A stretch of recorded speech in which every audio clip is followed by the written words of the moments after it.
Mon podcast IMO.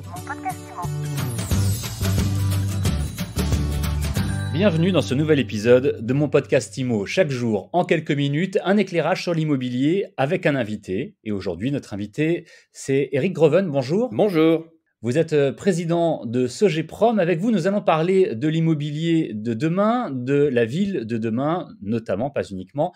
On peut peut-être commencer par refaire une petite fiche d'identité très rapide de Sogeprom que vous dirigez. Alors, Sogeprom, c'est la filiale de promotion immobilière du groupe Société Générale. C'est un acteur important dans la promotion immobilière en France qui réalise tout type de promotion immobilière, résidentielle et tertiaire, et qui travaille également à la valorisation des actifs du groupe.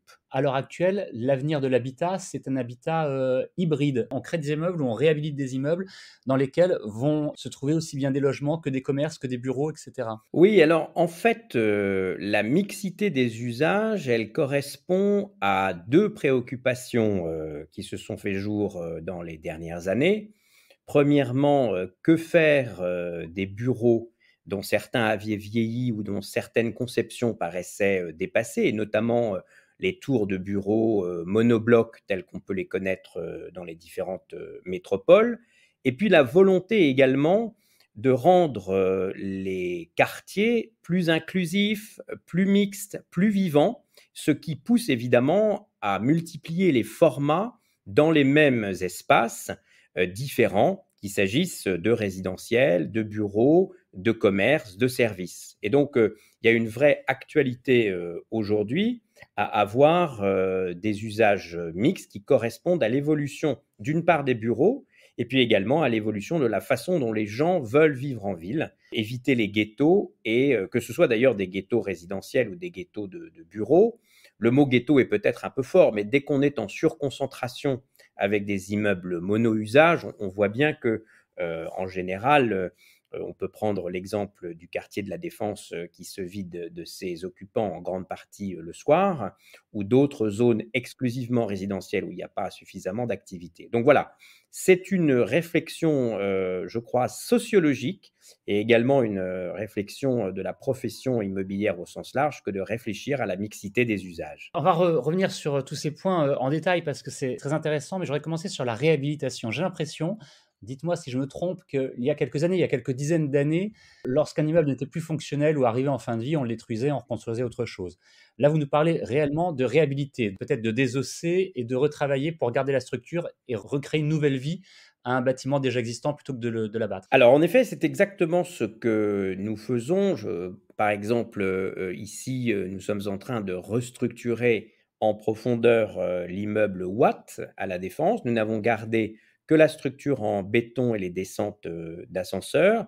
Et pour le rénover, nous procédons en réalité à une restructuration lourde qui va aboutir à un immeuble qui donnera l'apparence du neuf et qui sera à 95% entièrement neuf. Alors c'est évidemment beaucoup plus rationnel d'essayer de restructurer et de rénover que d'abattre pour reconstruire, sachant toutefois qu'il y a certaines structures d'immeubles qui se prêtent à des restructurations lourdes, il y en a d'autres qui s'y prêtent moins, et vous avez probablement entendu enfler cette politique publique intéressante, à la fois poussée par les pouvoirs publics, mais également par la mairie de Paris, de transformer des bureaux en logements. Donc non seulement on essaye de restructurer, de rénover, mais si on fait le lien avec la mixité des usages dont on parlait tout à l'heure, de transformer les usages en faisant en sorte de faire cohabiter plusieurs types de services en parallèle. C'est un exemple que je donne souvent parce qu'il n'est pas emprunté à la région parisienne, mais à Lille, où nous avons un programme très emblématique à cet égard, Cinescence, où là nous avons transformé un site architectural inscrit au patrimoine de la ville, construit en 1890, qui est un ancien collège de jeunes filles.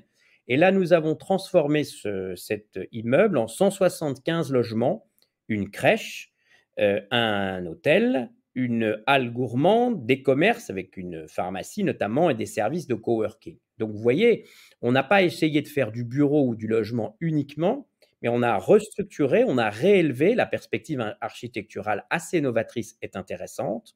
Et nous avons, de ce fait, fait un projet qui a été très remarqué, d'abord par son audace architecturale, et puis pour repartir sur le sujet que nous traitons aujourd'hui, sur une transformation, une rénovation au service d'une plus grande qualité de vie dans le quartier. C'est un nouveau mode de fonctionnement hybride ou mixte et plus ouvert effectivement sur l'extérieur, sur la ville. Ce sont les promoteurs qui l'ont initié, ce sont les élus, c'est la population. Vous avez pu observer ça à l'étranger. Comment est-ce que c'est arrivé? Alors, c'est tout à fait intéressant que vous le fassiez remarquer parce que c'est une tendance de fond lourde dans laquelle, d'une part, les élus ont de plus en plus de vision sur l'aménagement de leur quartier, hein, ce qu'ils veulent voir dans leur ville.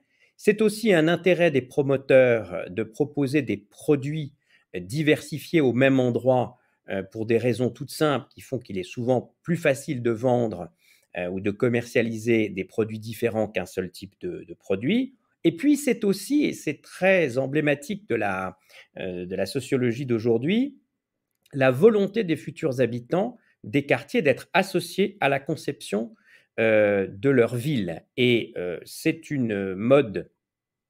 un mode plutôt, pas une mode, de coopération entre les élus, les artisans de la ville, que sont les promoteurs et les constructeurs, et les usagers. Et à cet égard, j'ai créé une start-up interne à la Société Générale qui s'appelle La Ville Plus, qui propose du conseil stratégique urbain. C'est pas pour en faire la publicité, mais c'est pour montrer que nous réfléchissons, parce que c'est l'objet de cette start-up, de faire coopérer toutes les parties prenantes pour nous assurer que le point de vue des élus, des professionnels, mais aussi des habitants du quartier est bien pris en compte. Et de cette manière-là, nous aurons bien entendu une bien meilleure façon d'intégrer nos programmes immobiliers à l'intérieur de la ville si les différentes parties prenantes se sont mis d'accord au départ sur ce qu'elles avaient envie de voir. On sent que vous êtes extrêmement convaincu par cette nouvelle façon de construire, de reconstruire, de réhabiliter.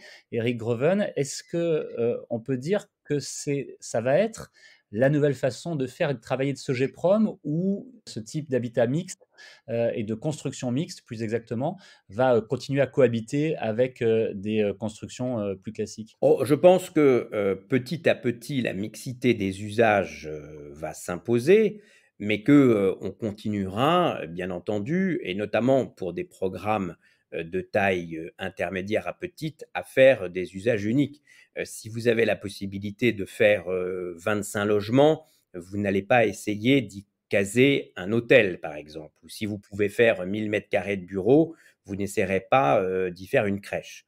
Mais là où la mixité des usages est vraiment une réalité, c'est que quand on regarde les appels d'offres que nous recevons ou les concours réinventés, la métropole, Paris ou d'autres réinventés à d'autres endroits, on voit bien que cette mixité, cette façon de concevoir et de construire la ville est devenue l'un des prérequis pour simplement postuler à répondre à ces concours. Et donc, on voit que Sogeprom s'inscrit dans ce mouvement parce que nous en sommes intimement convaincus, et aussi parce que pour développer nos affaires, nous devons nous adapter à la nouvelle façon dont les élus et les habitants envisagent l'avenir de leur quartier. Un sujet passionnant, je pense qu'on n'a pas fini d'en parler et qu'on continuera à en parler dans mon podcast IMO. Je vous remercie beaucoup d'avoir répondu à nos questions, Éric Greven. Je rappelle que vous êtes président de Sogeprom. Merci de nous avoir éclairé sur l'immobilier de demain et par là même la ville de demain. Merci beaucoup. Mon podcast IMO, c'est tous les jours sur toutes les plateformes de podcast. Vous pouvez vous abonner, vous pouvez le partager et évidemment laisser des commentaires et des étoiles. Mon podcast IMO. Mon podcast IMO.